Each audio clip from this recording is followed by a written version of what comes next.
சில பேர் கேட்குறாங்க சோஷியல் மீடியாவில் சிஎம் விஜய் சார் அவர்களுக்கு ஏன் வந்து சூப்பர் ஸ்டார் ரஜினிகாந்த் பிறந்தநாள் வாழ்த்து சொல்லலை அப்படின்னு கேட்குறாங்க. அவங்களுக்கு நான் என்ன சொல்கிறேன் அப்படின்னா, தலைவர் ஏங்க சொல்லணும்? சொல்லுங்க பார்க்கலாம். ஏன் சொல்லணும்? அவர் ஏன் சொல்லணும்? விஜய் அவர்கள் தலைவருக்கு அவரோட 75வது பிறந்தநாளில் வாழ்த்து சொன்னாரா? சொல்லலை. அதே மாதிரி சினிமாவில் 50 வருஷம் கிராஸ் பண்ணார் யார்? நம்ம சூப்பர் ஸ்டார் ரஜினிகாந்த் அவர்கள். அதுக்கும் வந்து விஜய் சார் வாழ்த்து சொல்ல. ஸோ அப்படி இருக்கும்போது இவர் மட்டும் எதுக்கு வந்து சிஎம் சார் ஆகிட்டதுக்கு எதுக்கு போய் வாழ்த்து சொல்லணும்? சொல்லுங்க பார்க்கலாம். அதுவும் இல்லாமல் இந்த விர்ச்சுவல் வாரியர்ஸு அவரை போட்டு சோஷியல் மீடியாவில் புழகிறதும், அதுக்கு வந்து எந்த வித எதிர்ப்புமே தெரிவிக்காமல் விஜய் சார் இருக்கிறதும் வந்து பார்த்தாலே வந்து நம்மளுக்கே மன உளைச்சல் ஆகுது. அப்போ அவரோட நிலைமை எப்படி இருக்குன்னு கொஞ்சம் யோசிச்சு பாருங்கள். ஸோ இதெல்லாம் வச்சு கருத்தில் கொண்டு தான் அவர் வந்து வாழ்த்து சொல்லியிருக்க மாட்டார். மேலும் வந்து இப்போ நடக்கிற ஆட்சி வந்து ரொம்ப அவல நிலையாக இருக்குது. அது வந்து எதுவுமே ப்ராப்பராக இல்லை. ஸோ யாருக்கும் மரியாதை கொடுக்குற மாதிரி தெரில. ஸோ இதெல்லாம் வச்சு பார்க்கும்போது ஒரு முதலமைச்சருக்கு உண்டான மரியாதை கரெக்டாக அவர்கிட்ட போய் சேர்ந்துருக்கா அப்படின்றது கொஞ்சம் கஷ்டம்தான்.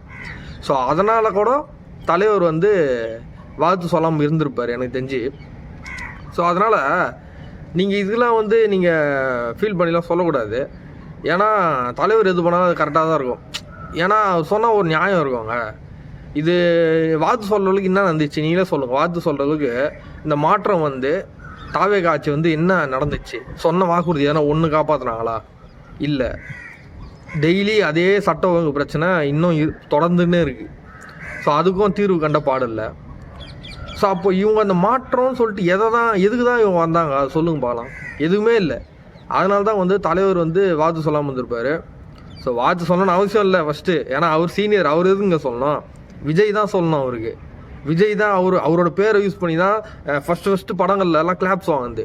அவர் பேரை சொல்லணும்னா சத்தியமாக கிளாப்ஸ்லாம் அந்தளவுக்கு வந்திருக்காது. அப்படியே கிளாப்ஸ் வாங்கி ஃபார்ம் ஆனவர் தான் விஜய். ஸோ அதனால் இவர் போய் அவருக்கு வாழ்த்து சொல்லி ஒன்றும் பண்ண போகிறதில்ல. முதல்ல தமிழ் சினிமாவோட மானத்தை காப்பாற்றின சூப்பர் ஸ்டார் 50 வருஷம் ஓய்ச்சி தமிழ் சினிமாவோட மானத்தை காப்பாற்றின அவருக்கு ஒரு நல்ல ஒரு விழா எடுக்க சொல்லுங்கள், கொண்டாட சொல்லுங்கள் ஃபஸ்ட்டு. ஸோ சிஎம்மாக விஜய் சார் இது வந்து கண்டிப்பாக பண்ணி ஆகணும். அப்போ தான் வந்து விஜய் சாருக்கே வந்து ஒரு ரெஸ்பெக்ட் எடுக்கும் தமிழ் சினிமா சார்பாக. ஸோ அப்புறம் வந்து அவரோட 75th இயர் பர்த்டேக்கு இவர் வாழ்த்து சொல்லி இருந்துருக்கணும் கண்டிப்பாக. ஏன்னா வந்து வேறு யார் சொல்லனாலும் பரவாயில்ல, இவர் சொல்லி இருந்துருக்கணும். ஏன்னா நீங்களே நிறைய பார்த்துருப்பீங்க, 1 2 எத்தனை படத்தில் வந்து தலைவரோட ரெஃபரன்ஸை விஜய் சார் யூஸ் பண்ணியிருப்பாரு தெரியும். ஸோ இவ்வளோ பண்ணி கூட அந்த மாதிரி நீங்கள் 2 வாட்டியும் வாழ்த்து சொல்லாமல் இருந்தது ரொம்பவே மனசு கஷ்டமாக இருக்கும் அவருக்கு, தலைவருக்கு சொல்கிறேன். ஸோ அதனால் இதெல்லாம் வச்சு பார்க்கும்போது தலைவர் சிஎம் சாருக்கு வாழ்த்து சொல்லாததில் எந்த வித தப்பும் இல்லைங்க. அவர் கரெக்டான முடிவில் தான் இருந்திருக்காரு எனக்கு தெரிஞ்சு. ஸோ அதனால் இனி வரும் காலங்கள்லையாச்சும் அவர்கிட்ட கொஞ்சம் நல்ல பேர் வாங்குற மாதிரி கொஞ்சம் பண்ணுங்கள். ஏன்னா நீங்கள் தான் வாங்கணும், வயசில் சின்னவரும் நீங்கள் தான். ஸோ நீங்கள் தான் பண்ணி ஆகணும். அவர் வந்து உங்ககிட்ட கேட்கக்கூடாது. ஓகேங்களா? ஸோ இதெல்லாம் கரெக்டாக நடந்ததுன்னா கண்டிப்பாக அடுத்த பிறந்த நாளுக்கு வாழ்த்து சொல்லுவார்னு நினைக்கிறேன். நன்றி.